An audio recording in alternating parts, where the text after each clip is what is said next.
mean, we've got a responsibility to work with ISPs, as we have been doing, to understand and minimise the stress we place on their networks, and a responsibility to work with them and the whole industry to create an environment which encourages the take of high-speed broadband and also creates demand for internet services. I mean, effectively, we are providing products that create demand for the infrastructure, and that's the point that's sometimes forgotten in this debate. I think, in terms of what the policy response has been so far, I mean, I presume all sides agree that transparency about ISP traffic management policies is a good thing. I think up to now, consumers have not had the level of meaningful and clear information that they need to make informed choices. So the code of practice from the ISPs is a welcome development. I mean, it's clearly a big execution problem here facing the industry, and we'll need to see how that transparency code is implemented.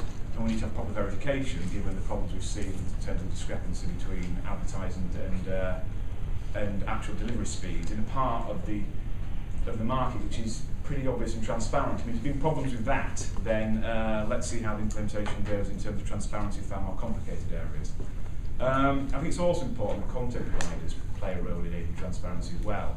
And the BBC has been developing a tool which will allow licensing payers to understand how ISPs are treating the iPlayer, so a fairly bellwether service for lots of people, allow them to compare how different ISPs are treating the iPlayer, and that will obviously hopefully aid the transparency debate as well, and we hope to have that tool out in the next few months.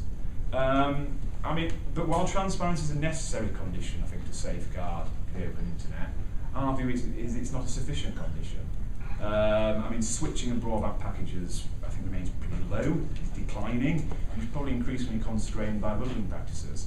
There are market trends, as we know, around vertical integration, and so I think competitive forces alone may not be sufficient to sustain the openness of the internet, although clearly they're a core part of it. So I think what we need, and this is why I welcome, as again what Kit was referring to in terms of the advisory and the round table, there needs to be a set of principles or rules of the game around traffic management. In particular, trying to get the idea of what constitutes reasonable traffic management and a sense of what a good set of consumer outcomes look like. I mean, our view on traffic management is that, of course, traffic management is essential in terms of network congestion and for security reasons. There's a broad consensus on that. I think where we start getting nervous is around traffic management for the purpose of granting sort of preferential treatment to one service rather than another.